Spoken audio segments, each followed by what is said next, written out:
नमस्कार, आप देख रहे हैं जी बिजनेस। आपके साथ मैं हूं अनुया और मैं हूं मिहिर भट्ट। आज 6 बजे हमारे स्पेशल एडिशन में आपका स्वागत है।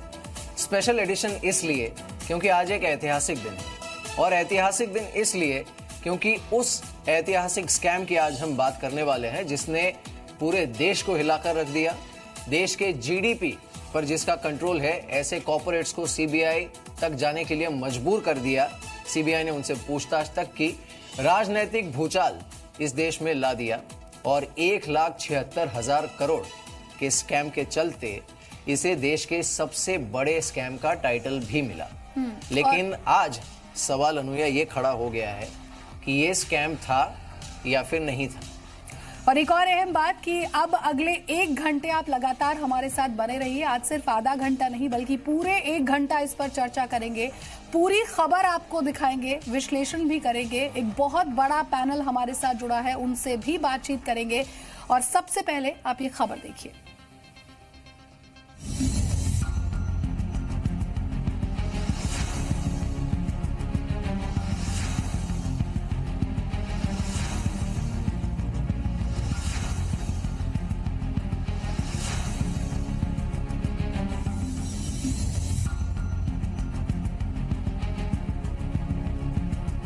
ये चेहरे हैं सियासत और कॉरपोरेट की उन हस्तियों के जिन्होंने सालों बाद राहत की सांस ली है, क्योंकि 1.76 लाख करोड़ के कथित 2G घोटाले में दिल्ली की स्पेशल सीबीआई कोर्ट ने इन सभी को बरी कर दिया है।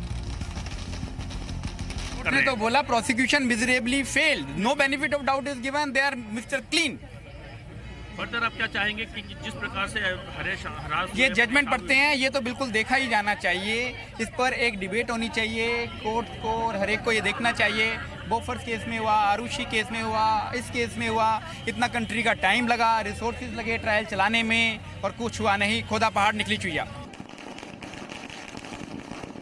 ये मामला साल 2010 का है, जब सीएजी ने अपनी रिपोर्ट में साल 2008 में किए गए टेलीकॉम स्पेक्ट्रम आवंटन को लेकर तमाम सवाल खड़े किए थे। इस रिपोर्ट ने तत्कालीन यूपीए सरकार समेत पूरे देश को हिलाकर रख दिया था। बड़े बड़े कंपनियों के मुखिया से लेकर केंद्रीय मंत्री तक कानून की गिरफ्त में आए। लेकिन आज सीबीआई की विशेष अदालत के सामने सभी आरोपियों के खिलाफ सारी दलीलें ढेर हो गईं।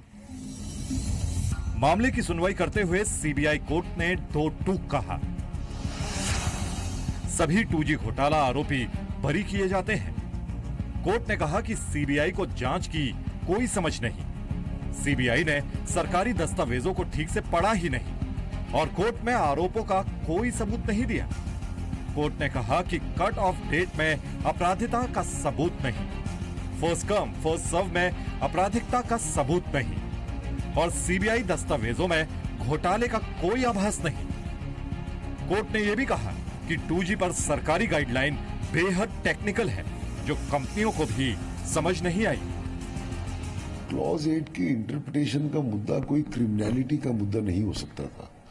जितना मुझे इस केस का पता है, सीबीआई कुछ प्रूव नहीं कर सकी। तो मेरे हिसाब से ये एक सिविल ऑफेंस था या सिविल इशू था और क्रिमिनल इशू नहीं था। इस हाई प्रोफाइल केस में सभी आरोपियों को सबूतों के अभाव में राहत तो मिल गई, लेकिन सवाल यह है कि क्या जिसे 1,76,000 करोड़ का घोटाला कहा गया वो घोटाला ही नहीं था? क्या टेलीकॉम कंपनियों को नीलामी की बजाय पहले आओ और पहले पाओ के आधार पर लाइसेंस देना सही था? क्या कोर्ट के फैसले के बाद जिन 8 कंपनियों के कुल 122 लाइसेंस रद्द हुए थे, वो अपने लाइसेंस फिर से हासिल कर सकेंगी? 7 साल तक चली जांच में सीबीआई सबूत क्यों नहीं जुटा पाई? 200 करोड़ के हवाला लेन देन के सबूत ईडी क्यों नहीं जुटा पाई? और सबसे बड़ा सवाल यह है कि जिस घोटाले को आजाद हिंदुस्तान का सबसे बड़ा घोटाला कहा गया, उसमें सभी आरोपी कैसे हो सकते हैं? क्या इससे सीबीआई और ईडी जैसी जांच एजेंसियों पर लोगों का भरोसा कम नहीं होगा? समीर दीक्षित, जी मीडिया, दिल्ली। एज एक्सपेक्टेड ये फैसला आने के बाद आज देश में राजनीतिक भूकंप एक तरीके से आ गया है और आज हम इस पूरे स्कैम की हर परत को यहाँ पर खोलकर उस पर बात करने वाले हैं। और इस खास स्पेशल एडिशन में हमारे साथ कई खास मेहमान भी जुड़े हैं जिनसे हम आपका परिचय कराते हैं। हमारे साथ विजय अग्रवाल मौजूद हैं, spokes person Bharatiya Janata party के, इस समय सीधे हमारे साथ दिल्ली स्टूडियोज में हमारे साथ गोपाल कृष्ण अग्रवाल साहब हैं। विजय अग्रवाल साहब हमारे साथ जो कि इस केस में जुड़े हुए थे वो हमारे साथ मौजूद हैं। साथ ही एमएल लाहौती हमारे साथ मौजूद हैं जो कि सीनियर एडवोकेट हैं सुप्रीम कोर्ट के, और साथ ही अखिलेश प्रताप सिंह कांग्रेस के स्पोक्स पर्सन हमारे साथ मौजूद हैं। हमारे साथ शांतनु सेन भी हैं, एक्स जॉइंट डायरेक्टर सीबीआई के, और संजय कपूर हमारे साथ जुड़ने वाले हैं जो कि भूतपूर्व सीईओ हैं एयरटेल के। हमारे साथ स्टूडियो में मेरे सहयोगी राजेश सिंह भी हैं जिन्होंने इस पूरे केस को काफी बारीकी से देखा है। देखिए, 2G पर सीबीआई कोर्ट के फैसले ने कांग्रेस को आक्रामक होने का मौका दे दिया है। जी हां, कोर्ट के फैसले के बाद कांग्रेस ने पूर्व सीएजी विनोद राय पर पलटवार किया और इस फैसले ने डीएमके को भी एक नई ताकत दे दी है। लेकिन वित्त मंत्री अरुण जेटली ने पलटवार करते हुए कहा कि कांग्रेस इसे सर्टिफिकेट बिल्कुल ना समझे।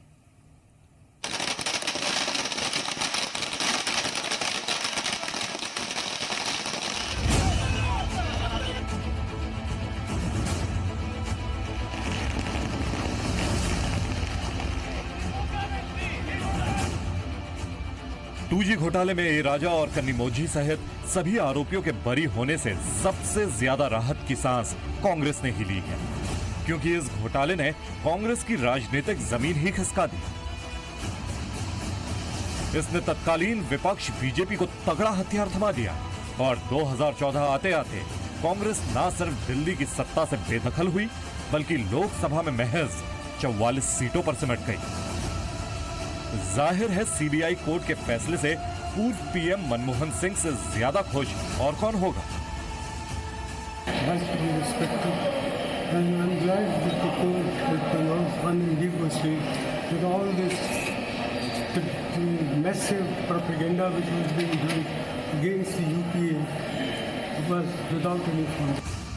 एनडीए सरकार पर हमला बोलने वालों में सबसे आगे थे कपिल सिब्बल, जो घोटाला फूटने के वक्त देश के टेलीकॉम मंत्री थे। सिब्बल ने उस समय भी जीरो लॉस का तर्क दिया था। पूर्व वित्त मंत्री पी चिदम्बरम ने भी सिब्बल का साथ दिया। If you create an atmosphere of suspicion, and if you create an atmosphere in this country that everything that the UPA one did was wrong, and if the opposition gets onto the bandwagon, and the entire atmosphere is vitiated, and you get a judgment of a court which is not necessarily right, then you will have positions like this. The telecom sector is in dire straits today, thanks to Vinod Rai. The telecom sector is in dire straits today, thanks to the opposition. Thanks to the leaders of the opposition, both in Rajya Sabha and Lok Sabha, that made such a song and dance about it. The allegation of a major scam involving the highest levels of government was never true, was not correct, and that has been established today. CBI court के फैसले की गूंज संसद में दिखी। फैसले से उत्साहित कांग्रेस ने राज्यसभा में जमकर हंगामा किया। भारतीय जनता पार्टी को और सरकार को न सिर्फ कांग्रेस और न सिर्फ यूपीए से बल्कि पूरी दुनिया और विश्व से माफी मांगनी चाहिए कि उन्होंने पूरी दुनिया में यूपीए गवर्नमेंट को, प्रधानमंत्री को, मंत्रियों को बदनाम कर दिया झूठा प्रचार करके, और जिसकी वजह से भारतीय जनता पार्टी सत्ता में आई। इसके लिए इनको माफी मांगना है। लेकिन वित्त मंत्री अरुण जेटली ने कांग्रेस की खुशी पर निशाना साधते हुए कहा है कि वो इस फैसले को सर्टिफिकेट न समझे और यूपीए सरकार में जिन रेट पर सरकारी संसाधन बेचे गए उसके मुकाबले नई सरकार के तहत हुई नीलामी के कारण रेवेन्यू में भारी उछाल आया। आज का फैसला यह है कि कोई दोषी नहीं है, तो मुझे पूरा विश्वास है कि इसकी पूरी जो इतिहास है उसको मद्देनजर रखते हुए और इन तथ्यों का अध्ययन करके जो भी इन्वेस्टिगेटिव एजेंसी है और प्रोसिक्यूटिंग एजेंसी है, और उसमें भी सुप्रीम कोर्ट का आदेश था कि इस पे क्रिमिनल केसेस लॉन्च कीजिए। प्रोसिक्यूटर भी जो अपॉइंट होता है, यूपीए सरकार के दौरान चार्जशीट फाइल की गई, और जो प्रोसिक्यूटर अपॉइंट होता है वो भी सुप्रीम कोर्ट ही अपॉइंट करता है इस केस में। तो इसलिए जो भी इसके संबंध में निर्णय लेंगे वो इसको अध्ययन करेंगे और उपयुक्त निर्णय आगे लेंगे। उधर डीएमके ने भी राहत की बड़ी सांस ली है। आखिर 2G घोटाले में उनके दो दिग्गज नेता कन्निमोझी और ए राजा शामिल थे। फैसले ने पार्टी को आज जयललिता की पूर्व सीट आर के नगर में चुनाव में भी बड़ा बूस्टर दिया। Mr. Arun Jaitley's comment that this is not a clean sheet for Congress or DMK. I mean, he's a lawyer, and I'm sure he believes in the court's verdict. And you just spoke to Rahul Gandhi and Manmohan Singh also. Yes. Do you think this is a victory for you? Yes, it is a big moment for the DMK and the alliance. इस बात में कोई दो राय नहीं है कि CBI का ये फैसला कांग्रेस में नई जान लेकर आया है। अगले साल होने वाले विधानसभा चुनाव में कांग्रेस पूरी ताकत और एनर्जी के साथ चुनावी रणभूमि में कूदेगी और ये माना जा रहा है कि सीबीआई का ये फैसला बड़ा राजनीतिक मुद्दा बन सकता है। समीर दीक्षित, दिल्ली, जी मीडिया। तो ये है इसका पॉलिटिकल फॉल आउट आज के इस फैसले का। और अब हमारे साथ जो हमारे मेहमान हैं उनसे हम बातचीत शुरू करते हैं, लेकिन मैं सभी मेहमानों से गुजारिश करना चाहूंगा that will keep it very crisp because हमारे साथ बहुत सारे मेहमान हैं और सबके व्यू हम लेना चाहते हैं। लेकिन गोपाल जी, मैं शुरुआत आपसे करना चाहूंगा। This clearly has a political impact और आपने देख ही लिया कांग्रेस ने जो पोजिशन ली है फैसला आने के बाद।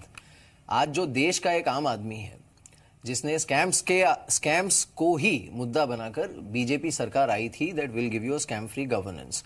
अब एक जो कि देश के सबसे बड़े स्कैम्स में शायद सबसे ऊपर आता है, वो स्कैम है या नहीं, उसी को लेकर इस फैसले ने सवालिया निशान खड़ा कर दिया है। As a BJP party spokesperson आप क्या कहना चाहेंगे? देखिए, आपने यहाँ बता दिया, दो बात है। आज का जो फैसला आया है और पिछला सुप्रीम कोर्ट का 2012 में जो फैसला आया, इन दोनों को देखना पड़ेगा। 2012 का जो फैसला आया था, पहले उस पर छोटी सी बात कर दूं।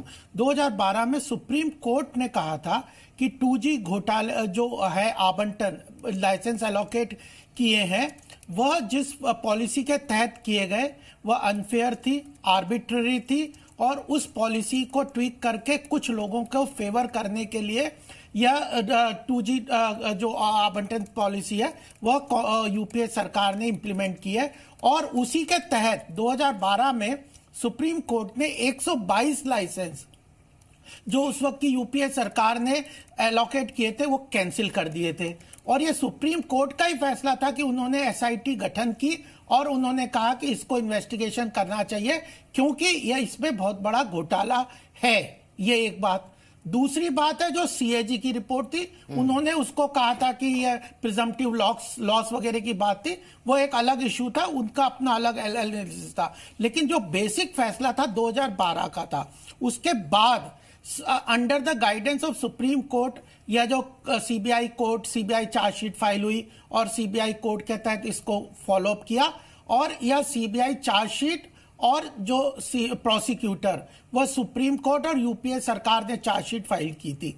तो यह सब पहले की बात है। उसके बाद आज का फैसला आया जिसमें कि क्रिमिनलिटी, जो आज के फैसले में ये सीबीआई कोर्ट ने ये कहा है कि जो क्रिमिनलिटी प्रूव करना था इन दोनों पे जो एक्यूज्ड हैं, जो 8-10 लोग जो एक्यूज्ड हैं, जिसमें कानिमोझी और डी राजा और भी कई लोग, सतीश चंद्रा वगैरह कई लोगों की इन्वॉल्वमेंट की बात है, उसको सीबीआई प्रूव नहीं कर पाई। तो क्रिमिनलिटी प्रूव नहीं हुई इनके ऊपर, उनको एक्विट किया है। लेकिन कहीं भी इस कोर्ट ने यह नहीं कहा कि 2G स्पेक्ट्रम का घोटाला ही नहीं हुआ। और उसका एक और प्रूफ है वो तो कांग्रेस ने कह दिया। जो अरुण जेटली जी ने बताया कि उस वक्त जो पैसा आया था जिससे ये एलोकेट किया और 122 लाइसेंस कैंसिल किए, उसमें लगभग 15 से 20 हजार करोड़ के लाइसेंस दिए थे।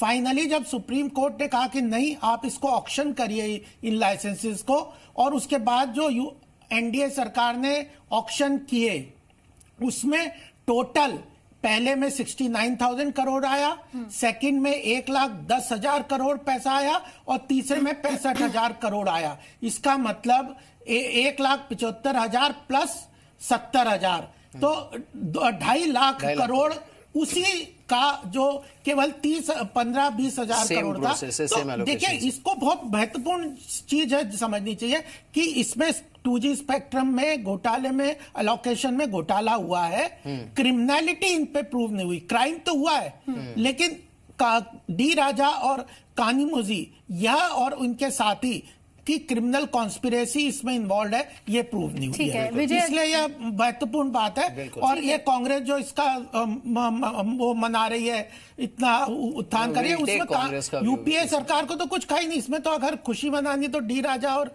कहानी मौजी मनाए, कांग्रेस को क्या किस बात की खुशी है? विजय जी भी हमारे साथ है। विजय जी, खुद सुप्रीम कोर्ट ने ये बात मानी थी यहाँ पर कि जो एलोकेशन हुए लाइसेंसेस के उनमें गड़बड़ी थी और इसीलिए इन 8 कंपनियों के 122 लाइसेंस रद्द भी कर दिए थे। लेकिन आज सीबीआई कोर्ट ने जरूर ये माना कि कहीं ना कहीं पर जो पूरी की पूरी इन्वेस्टिगेशन थी, जो होमवर्क करना चाहिए था सीबीआई को, उसमें कहीं कमी रह गई है। आपको लगता है ये?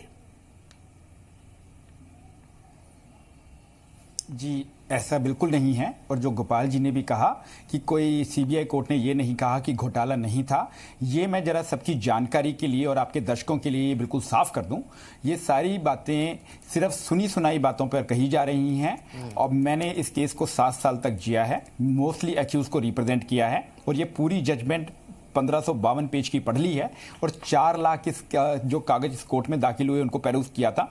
मैं सिर्फ 4 लाइनें जजमेंट की आपको पढ़ना चाहता हूं।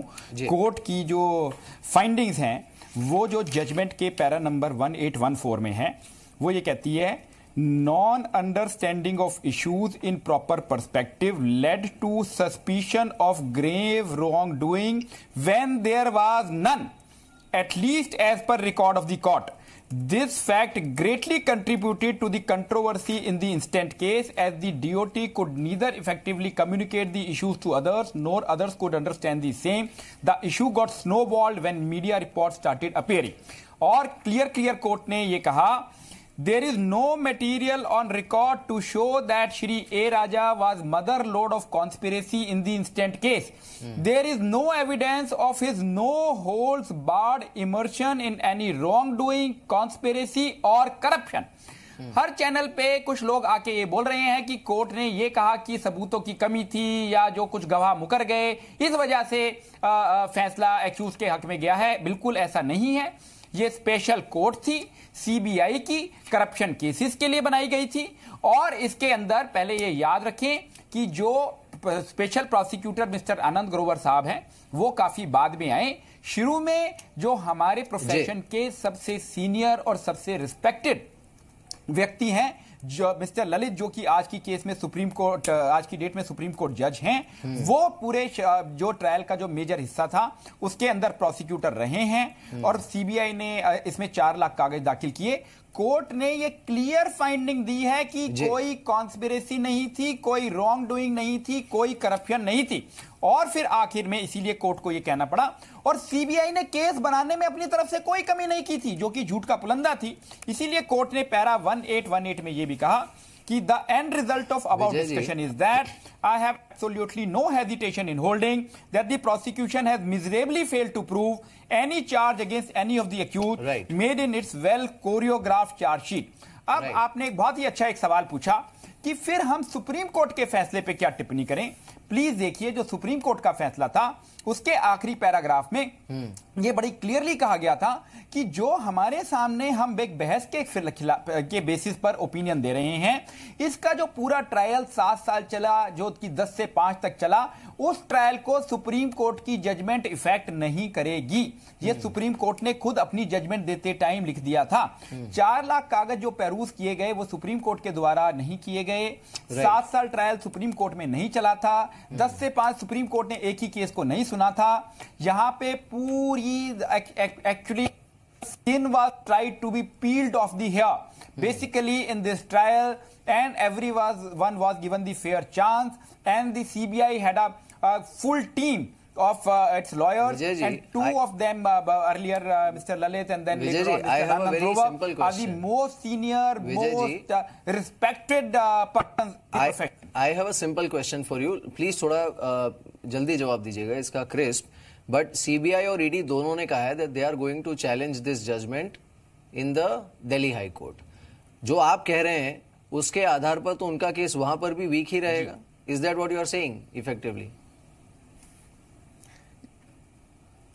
जो किसी चीज की फाउंडेशन ही नहीं होगी तो उस पर सुपर स्ट्रक्चर आप कहीं भी बना लीजिए, आपकी बिल्डिंग है ही नहीं, क्योंकि कोई घोटाला है ही नहीं। ये सिर्फ एक प्रिजम्पटिव को माउंटेन्स बनाई गई हैं आउट ऑफ मोल हिल, जो उसका बेस ही नहीं है। तो जब ट्रायल कोर्ट में सर्वाइव नहीं किया तो आगे अब हाई कोर्ट या सुप्रीम कोर्ट में क्या सर्वाइव करेगा, क्योंकि मुकदमे का कोई बेस ही नहीं है। विजय जी, प्रिजम्पटिव लॉस तो की बात ही नहीं है यहाँ पे। तो एक्चुअली जब फर्स्ट फेज, सेकंड फेज और थर्ड फेज में यही लाइसेंस, जब सुप्रीम कोर्ट ने 122 लाइसेंस जो अंडर दिस पॉलिसी यूपीए ने एलोकेट किए कैंसिल कर दिया, और सुप्रीम कोर्ट ने कहा कि इनको आप ऑक्शन प्रोसेस के थ्रू दोबारा एलोकेट करिए। जब एनडीए सरकार ने उनको एलोकेट किया दोबारा ऑक्शन के थ्रू, तो जो मैंने आपको फिगर बताए, एक में 69,000 करोड़ आए, दूसरे में 1,10,000 करोड़ सरकार को आए, और तीसरे में 65,000 करोड़ आए। तो 2,75,000 करोड़, वो 20,000 करोड़ में जो यूपीए सरकार ने लाइसेंस दिया। आप सीएजी को यहाँ क्यों मिला रहे हो? सीएजी ने एक प्रिजम्पटिव लॉस की बात कही थी, लेकिन एक्चुअली में तो लॉस हुआ जो सरकार ने। बिल्कुल, अब वो उसका quantum is to be debatable. लेकिन हमारे साथ हमारे सहयोगी राजेश सिंह हैं, जिन्होंने इस पूरे केस को काफी बारीकी से देखा है और कई सालों से टेलीकॉम कवर करते रहे हैं। अब राजेश जी, आप एक बात बताइए कि एक स्पेक्ट्रम एलोकेट होता है, 122 लाइसेंस दिए जाते हैं, so obviously there is a transaction. सरकार ने अपने रिसोर्सेज एलोकेट किए। अब आज जो प्रतीत होता है, जैसे विजय जी कह रहे हैं कि शायद ये तात्पर्य निकालना गलत होगा कि स्कैम हुआ ही नहीं है, लेकिन ये प्रूव नहीं किया जा सका कोर्ट में। अब फिर से मैं कहना चाहूंगा कि जो एक आम व्यूअर है उसके मन में तो सवाल यही है कि जब ये था ही नहीं, और सारे देखिए 19 आरोपी एक साथ बरी हो जाना, इसे ये किस तरह की जांच हुई फिर सीबीआई की? बिल्कुल, देखिए जो विजय अग्रवाल जी जो पारा पढ़ के बताए हैं, हम उनको चाहेंगे कि वो 1817 पर है, 1811 पर है, 1814 पर है, वो एक बार 1812 भी पढ़ दे, जिसमें कोर्ट ने साफ शब्दों में ये कहा है कि सीबीआई की जो इन्वेस्टिगेशन है वो शुरू में तो काफी अच्छी थी, बाद में आते आते उनकी इन्वेस्टिगेशन इतनी गंदी हो गई कि इवन जो सीबीआई के बड़े ऑफिसर्स थे वो डॉक्यूमेंट पे सिग्नेचर करना तक बंद कर दिए, और कोर्ट के डायरेक्शंस पे बाद में इन्वेस्टिगेटिंग ऑफिसर साइन करके उसे देता था ताकि किसी की जिम्मेदारी नहीं बने। सरकार किसकी थी उस समय? उस समय यूपीए की सरकार थी। और ये चीज पे विजय अग्रवाल से मैं रिक्वेस्ट करूंगा कि 1812 से इसमें से पढ़ दें, ऑर्डर की जो कॉपी है 1814 उन्होंने पढ़ा, 1812 भी पढ़ दें। और चार्जशीट किसने फाइल की? चार्जशीट ये हुआ उस टाइम यूपीए की सरकार नहीं थी, उस टाइम पर बीजेपी की सरकार थी। मगर मैं किसी पार्टी के खिलाफ कुछ नहीं कहना चाहता। और पैरा 1812 में मेरे फ्रेंड इन्वेस्टिगेशन की बात नहीं है, प्रोसिक्यूशन की बात है। आप पढ़ दीजिए उस कागज को, उसमें क्लियरली लिखा हुआ है। एक काम करते हैं, और 2012 के late Akhilesh reply to this. Present prosecutor बहुत बाद में आए। बिल्कुल नहीं, तो 2012 के जो सुप्रीम कोर्ट के फैसले को तो देखिए आप। अखिलेश जी, आप हमारे साथ बने हुए। अखिलेश जी, आप बताइए अब आप क्या कहना चाहेंगे, because Congress has made it into a moral victory. आज ये फैसला है, उसके बाद से विनोद राय जो कि उस समय सीएजी अध्यक्ष थे, उनसे माफी की बात हुई। कपिल सिब्बल ने भी कह दिया कि देखो मैंने तो पहले ही कहा था कि कोई लॉस हुआ ही नहीं था और ये सारा हवा में था। देश आज ये जवाब सुनना चाहता है कि फिर ये 1,76,000 करोड़ का हुआ क्या? बड़ा सिंपल क्वेश्चन है, एक आम आदमी की बात कर रहा हूं मैं। देखिए, झूठ की उम्र बहुत लंबी नहीं होती, बहुत छोटी होती है, और ये इस फैसले से साबित भी हो गया। और जो सीएजी ने 3 स्लैब बताए थे प्रेजेंटिव लॉस का, कि यदि जैसे हम लोग पढ़ते थे तो कक्षा 6 में एक कविता थी, यदि मैं होता किन्नर नरेश तो राजमहल में रहता, सोने का सिंहासन होता सर पे मुकुट चमकता, कि यदि मैं होता, यदि इस तरह से बिकेगा तो इतना होगा, इस तरह से बिकेगा तो इतना होगा, इस तरह से बिकेगा तो 1,76,000 करोड़ होगा। और आज विनोद राय जी और बीजेपी क्या है, गलबैया है, ये नेक्सस दिख गया, इससे प्रूफ हो रहा है। दूसरी बात, विनोद राय जी बोलते थे थर्ड स्टेप में कि 1,76,000 करोड़ का घोटाला है। सीबीआई ने कहा कि नहीं, जब कोर्ट ने बोला कहा मैक्सिमम 30,000 करोड़ का हो सकता है। जो उनके डीजी थे आरके सिंह, जिन्होंने आरोप लगाया था कि बिना हमारे दस्तखत से, बिना लोगों के दस्तखत से विनोद राय ने प्रेजेंटिव लॉस इस तरह प्रोजेक्ट कर दिया, वो कहते थे 2,500 करोड़ का है। और जो मामला था वो यह था, इस पॉलिसी को लाया कौन था? फर्स्ट कम फर्स्ट पे, उसको बदला था ना आपने जी ने। और इस पॉलिसी के तहत, प्लीज बीच में ना बोलिए, हमें पता था थोड़ी पीड़ा होगी आपको। और इस पॉलिसी के तहत पहले भी वो लाइसेंस दे चुके थे, और कांग्रेस के समय टेंडर प्रोसेस था, और फिर कांग्रेस जब आई तो टेंडर प्रोसेस लेके आई। आज जो बातें हैं, 4 साल से ये सत्ता में है, आज ये दिख गया, इनके पास कुछ होता तो अवश्य कोर्ट में सब चीज करते। और कोर्ट में या सीबीआई का इन्वेस्टिगेशन जो चल रहा था वो सारा सुप्रीम कोर्ट द्वारा मॉनिटर्ड था। ये भी ये नहीं कह सकते 4 साल से सत्ता में, उच्चतम न्यायालय की देख निगरानी में चल रहा है। इन्होंने एक बदनाम करने के लिए साजिश रची। ये तो सारा सुप्रीम कोर्ट का फैसला था, गुब्बारा हमने कहा और पूरा प्लीज थोड़ा खामोश हो जाओ भाई मेरे। हमने तो कभी नहीं कहा। थोड़ा माफी मांग लो देश के साथ माफी मांग लो। अरे बीच में क्यों पीड़ित हो रहे हो आप? थोड़ा जल्दी जवाब दीजिए। समय आगे तो बोलिएगा। एक हाँ। थोड़ा क्विक करते हैं। मैं फिर से लौट आप देर में कहा, मैं उतने देर में बोलूंगा। मैंने सोचा जितना देर आपने दूसरों को दिया उतना देर देंगे, इसलिए मैं बोल रहा हूँ। आप मुझे 10 सेकंड दो, मैं 10 ही सेकंड में बात करूंगा। आपको 15 सेकंड कोई आपत्ति नहीं, लेकिन इतना समय दीजिए, निर्बाध रूप से दीजिए। तो मैं यही कह रहा हूं कि जेटली जी या कोई अगर ये कहता है, पॉलिसी तो अटल जी की थी। और आपको याद है अटल जी ने उस समय के सोलर ऑपरेटरों के पैसे भी माफ किए थे। सीएजी ने बताया भी थे 40,000 करोड़ रुपए घाटा किया था। केयर टेकर प्राइम मिनिस्टर ने जगमोहन जी से मिनिस्ट्री रिसफल करके अपने आप को लिए थे, माफ भी किया था। तो ये जो खुलासा आज हो गया ना कि बीजेपी षड्यंत्र let's not make this a political debate. हम what we are trying to discuss is कि आखिरकार वो 1,76,000 करोड़ का हुआ क्या। हमारे साथ शांतनु सेन भी हैं जो कि एक्स जॉइंट डायरेक्टर हैं सीबीआई के। कुछ ही देर में जुड़ेंगे हमारे साथ। लेकिन राजीव चंद्रशेखर भी हमारे साथ हैं जो कि राज्यसभा के एमपी हैं। चंद्रशेखर जी, स्वागत है आपका, शुक्रिया हमारे साथ इस बातचीत में शामिल होने के लिए। नाउ कोर्ट का ये जो फैसला है और जिस तरह से लाइसेंस बांटे गए थे वो टेलीकॉम कंपनियों को नहीं बल्कि रियल एस्टेट कंपनियों को दिए गए थे। अब आखिरकार ये I mean you have observed this case pretty closely, ये कैसे हो गया? इसमें आ रहा है हमारा, दिखाओ। कैम तो वही था ना कि लोग जो टेलीकॉम में थे नहीं, लोग जो बस कोई एक्सपीरियंस है नहीं, उनको स्पेक्ट्रम दिया जा रहा था और वो भी दिया जा रहा था तो 2001 के दाम में।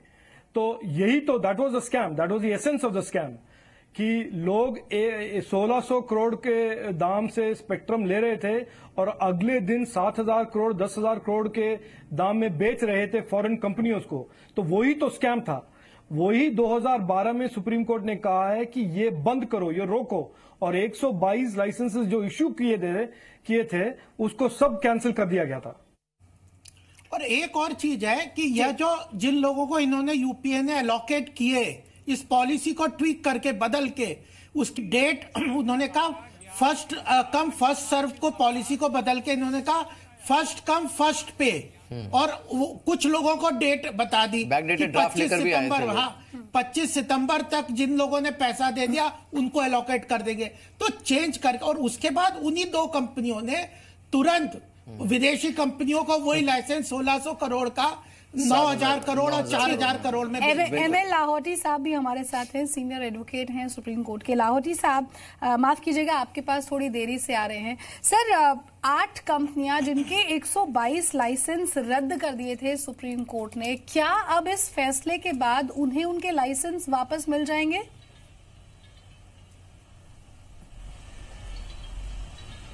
देखिए, इसका कोई मतलब नहीं होता वापस लाइसेंस मिलने का। पहली बात, ये लाइसेंस कौन से पीरियड के थे, कौन से स्पेक्ट्रम के थे, और अब वो लाइसेंस को रद्द करने के बाद जो नए अलॉटमेंट या एलोकेशन हुए हैं उनका क्या होगा। और ये पूरी बहस में एक चीज को याद रखनी चाहिए कि सुप्रीम कोर्ट को क्यों संदेह या डाउट हुआ और क्यों सुप्रीम कोर्ट ने इन्वेस्टिगेशन करने के लिए सीबीआई को बोला या स्पेशल पब्लिक प्रोसिक्यूटर अपॉइंट किए, क्योंकि आज तक ऐसा नहीं देखा गया कि कोई टेंडर का एलोकेशन के लिए इश्यू होता है और उसको रिट्रोस्पेक्टिव डेट से देते हैं। इसके अंदर जनवरी के अंदर टेंडर कॉल किए गए और जनवरी 2011 में तो उसको अक्टूबर मतलब 3 या 4 महीने पहले से लागू किया गया। इसके अंदर डाउट को या संदेह को देखकर सुप्रीम कोर्ट ने उचित समझा कि इसमें चूंकि बड़ी बड़ी कंपनियां, बड़े बड़े इंडस्ट्रीज और कई सारे कैबिनेट मिनिस्टर या जो ब्यूरोक्रेट्स थे वो इन्वॉल्व थे, इसलिए सुप्रीम कोर्ट ने इसको उचित समझा।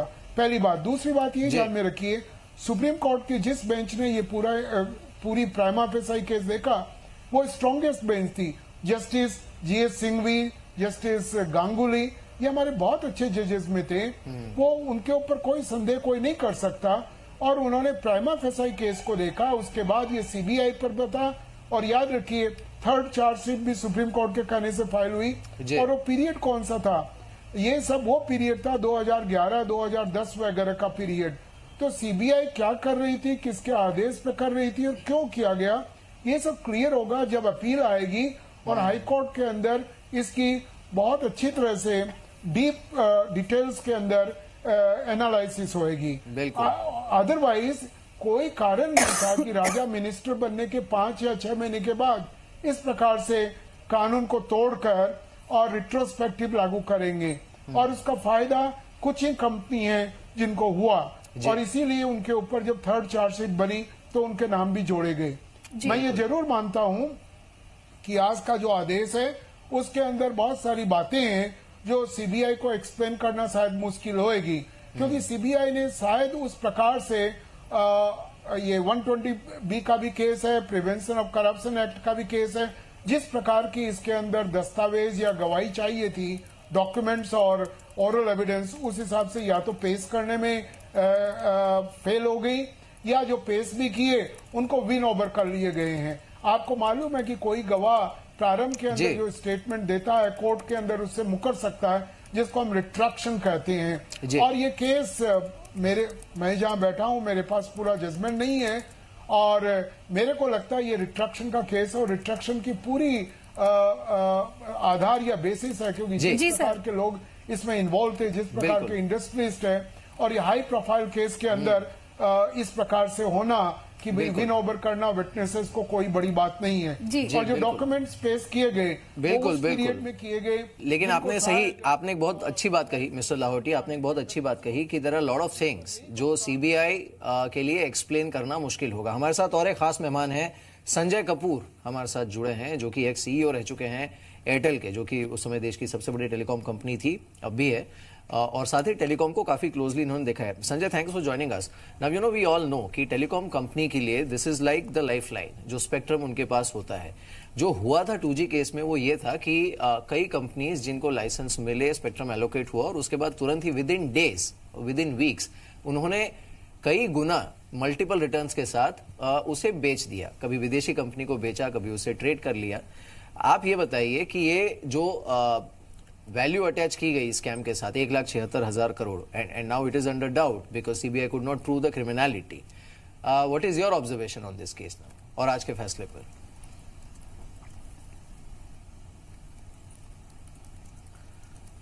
Look, first and foremost, any verdict given by a court needs to be acknowledged and, needs to be respected. So I do the same.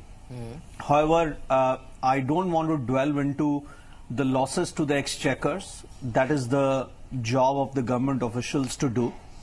However, I'm, as a practitioner, as somebody who was at the helm of affairs of a particular company at that point in time, and also industry representation, would say that there was a move at that stage to turn the company structure, industry structure into a perfect competition. And रातों रात 10, 12, 13 operators market में हर circle में आ गए, और उनका कोई business case था नहीं. It was not viable business case for any one of them. And we knew that many of them have got into the fray to make short-term capital gains and not to establish a sustainable business. उसका result आज सबके सामने है. We all see what has happened. The entire net debt situation of the industry is so poor. We know that the industry doesn't make money. They're struggling, scrounging, even with the change in structure. We know the customer did not benefit other than price, because हम हिंदुस्तान में video grade networks पे invest करके उनको नहीं बना पाए. And finally अगर आप देखें वो ऑपरेटर्स जिन्होंने एंटर करा था, आज उनका नामो निशान भी नहीं है. Most of them are absolutely decimated. तो इसमें किसका फायदा हुआ? किसी का फायदा हुआ नहीं. So lot of water has phloem under the bridge. I know that this judgment is vital from a viewpoint, but from my perspective, it's an academic judgment, जो ना तो पास्ट बदल सकता है और ना फ्यूचर पे कोई इसकी बेयरिंग है कि इस इंडस्ट्री का कोई नया फ्यूचर इससे उत्पन्न होगा. So I think this is academic in nature. ये जो कह रहे हैं किनको फायदा नहीं हुआ, आपको साफ बता रहे, जिन लोगों ने उस वक्त ये लाइसेंस लिए 1600 करोड़ रुपए देके 1900 करोड़ में, और एक ने 6200 करोड़ में, स्वयं ने 6200 करोड़ में 60% इक्विटी फॉरेन को बेची, और दूसरे ने लगभग 3200 करोड़ में 40% इक्विटी बेची, और कुल इन्होंने सरकार को 1690 करोड़ दिए और 9000 करोड़ और से ऊपर तो उसी वक्त विद इन 1 मंथ 2 मंथ उन्होंने रियलाइज कर लिया और उन्हें फायदा नहीं हुआ. उसके बाद जब सुप्रीम कोर्ट एक्टिव हुआ, उसने ये 122 लाइसेंस कैंसिल किए. अगर नहीं किए होते तो वो लोग और कमाते, और उसके बाद फिर सरकार ने इसको ऑक्शन किया तो 2,75,000 करोड़ सरकार को मिले.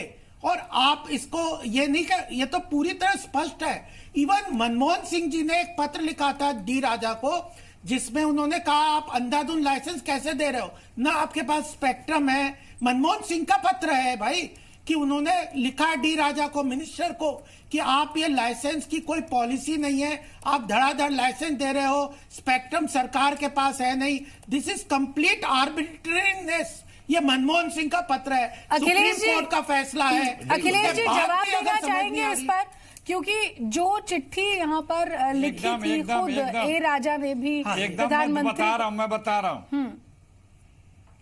बता रहा हूँ, सुन लिया मैंने. आज मनमोहन सिंह इनको अच्छे लगने लगे हैं. धन्यवाद आपको. हमें क्यों बताते कि मनमोहन सिंह के नेतृत्व में इतना बड़ा घोटाला हुआ. सुन लीजिए, थोड़ा सा धीरज रखिए. अभी सीबीआई कोर्ट आपको अच्छा लग रहा है. भी कह रहे थे अभी जब आप जेल में जाएंगे तो क्या कह रहे थे पत्र में कि अरे भाई बोलने देंगे, आप इतने व्यथित हो जाते हैं. बोलिए अखिलेश जी, बोलिए. दूसरों को सुनना ही नहीं पसंद करते. अरे बोलने देंगे तब ना. मनमोहन सिंह क्या कह रहे थे कि अभी फर्स्ट कम फर्स्ट वाला है, अभी पॉलिसी बननी है, और ये लोग अप्लाई कर चुके थे.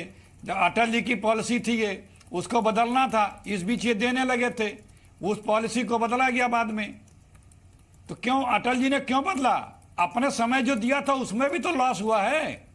वो लॉस कौन बताएगा? एक बार बात कोर्ट में ये भी आई थी कि उस समय से जोड़ लिया जाए लॉस, या उस समय की भी इंक्वायरी कर ली जाए, लेकिन नहीं हुई. अखिलेश जी आप 2001 के प्राइस पे 2008 में दे रहे थे. फर्स्ट सर पे स्पेक्ट्रम दिया गया था नहीं दिया गया था? मेरे भाई, मैं आपको बीच में नहीं बोलता. आप बिल्कुल सही कह रहे हैं. 2003 में भी दिया गया था, 2002 में भी दिया गया था, 2001 में भी दिया गया था, लेकिन सिचुएशन थोड़ा डिफरेंट था. 2001 में 2001 से गिना जाए टेलीकॉम सब्सक्राइबर, और जो टेलीकॉम कंपनियां पैसा कमाती है वो नंबर ऑफ सब्सक्राइबर थे. ज्यादा सब्सक्राइबर हो जो ज्यादा कमाएंगे, तो जब ज्यादा सब्सक्राइबर हो तो उन्हें ज्यादा पैसा स्पेक्ट्रम के लिए देना चाहिए. तो इसी चीज को सुप्रीम कोर्ट ने बोला था कि आप ऑक्शन करके स्पेक्ट्रम दो. 2001 के प्राइस में 2008 में मत दो, और इस चीज पे हुई थी. 2001 में जो वाजपेयी गवर्नमेंट ने दिया था, उस समय में भी जब कांग्रेस ने पॉलिसी बनाई थी तो शुरू में भी ऑक्शन ही था. उस ऑक्शन प्रोसेस को अटल जी ने बदला था. बिल्कुल वही हम बता रहे हैं. वो इसलिए बदला था क्योंकि 2001 में जब ऑक्शन किया गया था तो कोई भी टेंडर ही नहीं भरता था, क्योंकि उस समय इतने कम सब्सक्राइबर थे. बिहार, उड़ीसा जैसे जगहों पे कोई भी टेलीकॉम ऑपरेटर सर्विस नहीं देना चाहता था, क्योंकि उनकी वहां कमाई नहीं होती.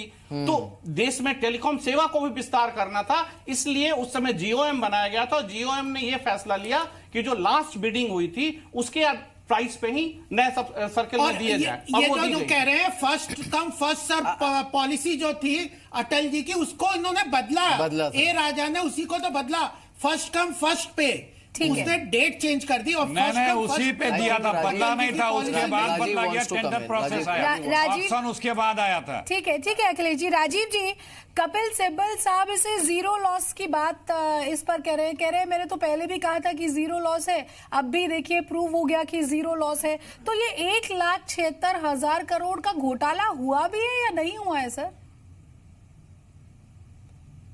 ये गुब्बारा था घोटाले का, सिर्फ जो र्यूमर क्रिएट किया गया था.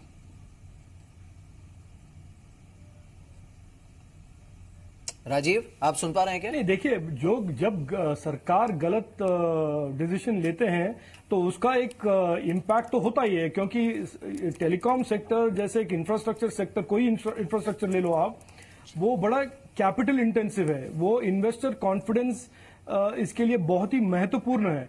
और अगर आप कोई डिसीजन लेते हो कि एक प्रोसेस को आप नॉन ट्रांसपेरेंट से चलाते हो, तो इन्वेस्टर्स को भी एक अननेसेसरी इन्वेस्टर कॉन्फिडेंस में एक दबाव या एक प्रेशर आ जाता है। तो ये सब जो हम देख रहे हैं कि 2008 से आज तक जो एक वॉलेटिलिटी आया है टेलीकॉम सेक्टर में, ये इसीलिए आया है क्योंकि उस टाइम से जो उस टाइम पे जो इन्वेस्टर्स ने बहुत सारे पैसे इस नए कंपनी 122 लाइसेंसेस में लगाए थे, बैंकों, इन्वेस्टर और एम्प्लॉइज, उनको सब काफी नुकसान पहुंचा है, क्योंकि एक गलत पॉलिसी के कारण काफी नुकसान पहुंचा है। तो इससे थोड़ा आफ्टर इफेक्ट तो होगा ही, और एक इम्पैक्ट हुआ है और अभी तक है। और तो मैं आपका क्वेश्चन को सही मानता हूं और आई कंफर्म दैट। बिल्कुल विजय, आप हमारे साथ बने हुए हैं। अब आप ये बताइए दो चीजें। एक तो जो संजय कपूर जो कि हमारे साथ जुड़े हैं, उन्होंने कहा कि this is more of a academic judgement.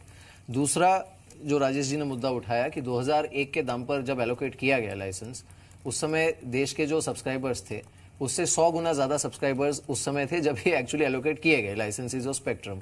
तो ये फिर क्या वाकई इसमें वजूद नहीं है, ये हकीकत है? Is it just an academic judgement? Do you agree with that? दोनों बातों को मैं जवाब दे देता हूं। ये एकेडमिक जजमेंट नहीं है ब्रदर, ये 7 साल ट्रायल चला है, 10 से 5 बजे तक ट्रायल चला है, 4 लाख पेजेस को कंसीडर किया गया है। तो ये जजमेंट एकेडमिक कैसे हो सकती है? पूरा का पूरा rather attempts were made to peel off the skin of hair. So जो ये 2001 वाली बात इनके दिमाग में है, मैं उसका जवाब आपको दे देता हूँ। We are a welfare state. जो स्टेट का ऑब्जेक्टिव होता है वो रेवेन्यू मैक्सिमाइजेशन नहीं होता है। स्टेट का जो ऑब्जेक्टिव होता है वो होता है पेनिट्रेशन ऑफ टेली डेंसिटी। और जो इंडिया की जो टेली डेंसिटी थी वो किसी जमाने में पाकिस्तान से भी कम थी। जब राजा आए उन्होंने ये लाइसेंसेस दिए तो कुछ लोगों की इससे मोनोपोली खत्म हुई, टेली डेंसिटी इंक्रीज हुई। नंबर 1, अब बीच में इंटरप्ट ना करें। नहीं, आप अगर गलत फिगर दे रहे हैं उसे हम किसी को इंटरप्ट करते नहीं है और किसी की इंटरप्शन बर्दाश्त, और हम इंटरप्शन बर्दाश्त नहीं करते हैं किसी की। जब आप भी गलत फिगर दे रहे थे हमने आपको बीच में नहीं टोका। अपनी बारी का इंतजार कीजिए, कागज पेन लीजिए, मेंटल नोट बनाइए, रिटर्न नोट बनाइए, अपनी बारी का इंतजार करके बोलने के एटिकेट्स रखिए। और मेरा किसी पार्टी विशेष से कोई नाता नहीं है। मैं जो कोर्ट की बात है वो कर रहा हूं।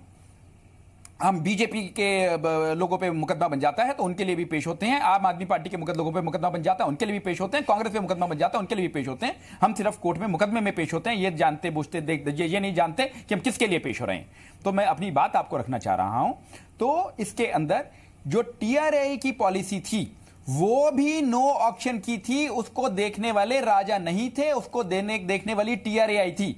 और आप सुन के हैरान हो जाएंगे कि इस बारे में कि टीआरआई की पॉलिसी क्या थी उस टाइम पे।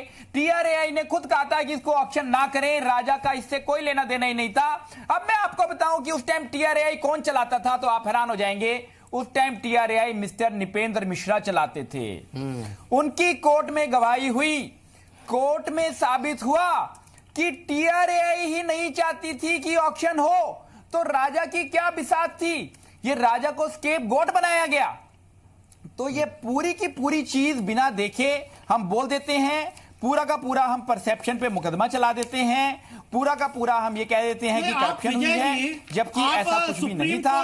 इसीलिए जो कोर्ट ने ये कहा, अब आप फिर भी 2012 बोलना चाहते हैं, आपने कर तो दिया कोर्ट। अब आप सुप्रीम कोर्ट का आखिरी पैरा पढ़ लीजिए सुप्रीम कोर्ट का पैरा ये कहता है ब्रदर 2012 के फैसले को मैं पढ़ के बता दूं क्या इन्फ्लुएंस नहीं उसने क्या कहा था? अब आप फिर इंटरप्ट करना शुरू कर दीजिए। 2012 के फैसले में मैं किसी पॉलिटिकल डिबेट में नहीं हूं और मैं किसी पॉलिटिशियन से इस तरह से आर्ग्यू नहीं करना चाहता। मैं जो भी बात कर रहा हूं वो फैक्ट्स एंड फिगर पे और जजमेंट के हिसाब से बात कर रहा हूं। फिगर्स कहां है आपकी? विजय, आप just 2012 के नहीं, एक मिनट, ये जो पूरी बात कर रहे हैं अभी केवल ये जो करंट फैसले किसी की मत सुनो, सिर्फ इन्हीं को सुनो। डिबेट पे सिर्फ गोपाल जी रहेंगे और कोई नहीं बोलेगा, ना एंकर बोलेंगे ना और कोई गेस्ट बोलेंगे, सिर्फ गोपाल जी बोलेंगे। विजय गो है, नहीं सुनी जाएगी। बोलिए गोपाल जी, बोलिए। विजय बोलते रहिए। गोपाल विजय जी कह रहे हैं, मैं बोल दूं 2012 में सुप्रीम कोर्ट ने बहुत स्पष्ट रूप से कहा था कि यह स्कैम है। भारतीय जनता पार्टी ने नहीं कहा था। उसके बाद जब सुप्रीम कोर्ट ने एसआईटी को गठन किया, 122 लाइसेंस कैंसिल किए, सरकार को पॉलिसी बदल के ऑक्शन करने के लिए कहा और उस पुरानी पॉलिसी को कैंसिल करने को कहा। एक अपने आप में उन्होंने इन्वेस्टिगेशन एफआईआर फाइल करने को सीबीआई को कहा। उसके बाद भारतीय जनता पार्टी ने विषय उठाया। ठीक है Vijay ji, let's be clear, समय का भी थोड़ा ध्यान रखिए। विजय, आप अपनी बात कंप्लीट कीजिए, फिर अखिलेश जी मैं आपके पास आ रहा हूं and then Sanjay I am coming to you quickly. Akhilesh, Vijay, मैं देखिए ये कहना चाहता हूं, जो सीबीआई की विशिष्ट अदालत है उसने क्लियर ये होल्ड किया है कि the genesis para 1816 में thus the genesis of the instant case lie not so much in the actions of A Raja but the inaction of the others referred to above. There is no material on record to show that Shri A Raja was the mother lode of conspiracy in the instant case. There is also no evidence of his no holds barred immersion in any wrongdoing, corruption or conspiracy. तो जब court ने ये hold कर दिया, जो कि corruption का charge देखने के लिए कोर्ट बनी है कि कहीं कोई भी करप्शन नहीं है, तो फिर अब बात कहना इस बात को कि कोई करप्शन है, तो ये बात जब कोर्ट ने होल्ड कर दी, कोर्ट को इसीलिए बनाया गया था कि कोर्ट देखे कि कोई करप्शन हुई है कि नहीं। अगर करप्शन का चार्ज लगाया था कोर्ट में, कोई करप्शन होती तो कोर्ट का सजा देती। कोर्ट ने एक कागज, एक नोट शीट, अगर आप जजमेंट पढ़े, ये इतनी मोटी जजमेंट है, ये देखिए, ये सिर्फ एक वॉल्यूम है जजमेंट की, ऐसी 4 वॉल्यूम है जजमेंट की, तो तब जाके कोर्ट ने एक कागज देख के ये किया गया है। ये बात देखिए, एक चीज है, नहीं गोपाल, एक trying to establish a wrong thing that today's court जो फैसला हुआ है वो सुप्रीम कोर्ट के 2012 के फैसले I have one question. All right. Sanjay हमारे साथ बने हैं। Sanjay, no, listen. संजय, मैं आपसे जानना चाहूंगा and very quickly, because spectrum is और रेयर कमोडिटी, स्पेशली भारत जैसे देश में जहां पे इट इज कंट्रोल्ड। तो जाहिर सी बात है कि अगर कंपनीज ने आज लेकर दूसरे दिन या तीसरे दिन या चौथे दिन या चौथे हफ्ते में अगर इसे मल्टीपल रिटर्न्स पर बेच दिया, there is some wrong doing. CBI could prove it और not is a different issue. नहीं, CBI could prove them criminal और not. Exactly, that's what. Quickly Sanjay. So, you see, I have nothing to do with proving anybody criminally at fault. Absolutely, that's why I came to you. I think from my perspective, most of the people who entered the market at that stage entered for short-term capital gains. They did not come there to establish a sustainable business. That is because there was an arbitrage in the price of the spectrum and in the price of the licensing, and therefore there was some easy money to be made. Otherwise, किसी भी country में 10-12 लोग survive ही नहीं कर पाते इस industry में। Absolutely. हम शुरू से बोलते आए हैं, दुनिया भर में ये इंडस्ट्री 3 या 4 ऑपरेटर से चलती है सस्टेनेबली, और वापस वहीं आ गए। आज हम 3 ऑपरेटर 4 ऑपरेटर के सिनेरियो पे वापस आ गए घूम के 10 साल बाद। तो ये पहले ही होना ऐसा चाहिए था। एक आर्टिफिशियल अपॉर्चुनिटी क्रिएट हुई, उस आर्टिफिशियल अपॉर्चुनिटी में कुछ लोगों ने पैसा बनाया, कुछ लोगों ने पैसा गवाया, लेकिन फायदा मेरे हिसाब से किसी का नहीं हुआ, other than the people who made short term capital gains.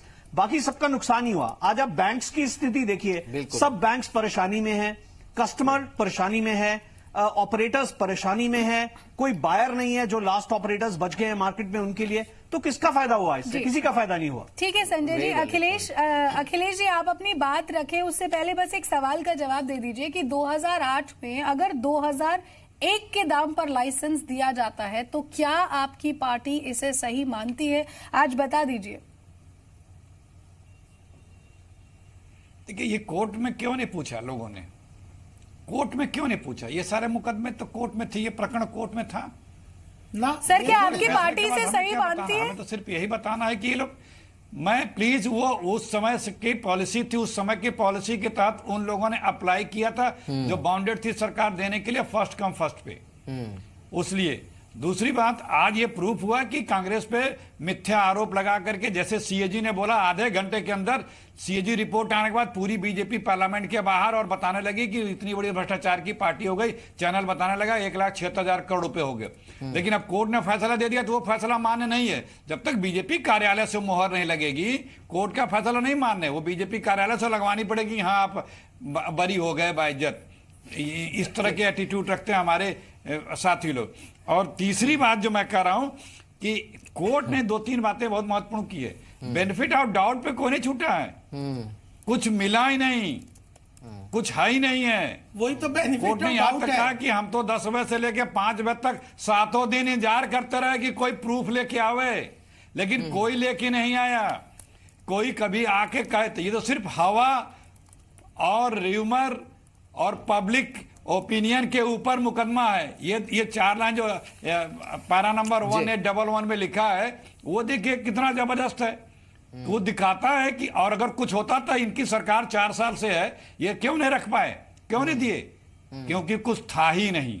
बिल्कुल, इनको पता था कि हवाई बनाए थे एक सरकार को बदनाम करने के लिए, अपनी पॉलिटिकल माइलेज लेने के लिए। उसका मिला भी लाभ इनको, और वो जाके किसके गोदी में बैठे हैं? अखिलेश जी, मतलब अब जो आने वाले राज्य, सर, कर्नाटक में भी अब चुनाव होंगे, तो ये मुद्दा तो बनाएंगे ही आप? इस मुद्दे पर ही चुनाव लड़ेंगे? हम तो तभी से कह रहे थे, मेरी बात को हम तभी से कह रहे थे कि ये लोग झूठ बोलते हैं, अनर्गल आरोप लगाते हैं, और मीडिया के सहयोग से ये लोग मीडिया को मत घसीटिए। 2012 के 2012 के उनको मिसगाइड करके, मेरी बात सुनिए भाई, बस 2 लाइन, मैं कह रहा हूं ज्यादा वक्त लोग बोलते हैं, 2 लाइन का वक्त है, लोग मिसगाइड करते हैं, मिसगाइड करते हैं। मैंने 1 मिनट बीच में मत, अग्रवाल जी थोड़ा सा पेशेंस और एटिकेट रखिए। अग्रवाल जी, आप अपना परिचय दे दिए कि आप भाजपाई हैं, आपको बर्दाश्त नहीं है, प्लीज अग्रवाल जी। बिल्कुल, देखिए ये अभी आप तो मुझको देखिए, समझा 2 रहे चीजें। हैं। Akhilesh ji, let's calm down, इसको थोड़ा सा शांत करते हैं। सारा दोष अखिलेश जी का है, क्योंकि डिस्टर्ब वो कर रहे हैं, आप उनको टोक नहीं सकते, भाजपा के हैं। उनको तो सबसे ज्यादा टोका है मैंने, क्योंकि स्टूडियो में 4 बार तो उनको हाथ दिखा के मैंने चुप करा दिया। बोलोगे जब 2012 के फैसले मान क्यों नहीं रहे? गोपाल मान क्यों नहीं रहे? उनको म्यूट करिए, बाहर कर दीजिए। नहीं, हम बाहर करना हमारी फितरत नहीं है। We always have a inclusive discussion. Akhilesh ji, बाहर करना तर्कों तो आपका भी सम्मान उन्हें करना चाहिए। आप कह रहे हैं तो आपका सम्मान उन्हें करना चाहिए, बिल्कुल सभी को करना चाहिए। लेकिन अखिलेश जी, अब फिलहाल वक्त खत्म हो रहा है। साबित हुआ कि बीजेपी ने एक झूठ का पुलिंदा का गुब्बारा बनाया था। 2-3 चीजें जो अहम निकल कर आई हैं। आई थिंक जो सबसे बड़ी चीज कही वो संजय कपूर ने कही, that an artificial opportunity was created. इतने प्लेयर्स के लिए जगह थी ही नहीं।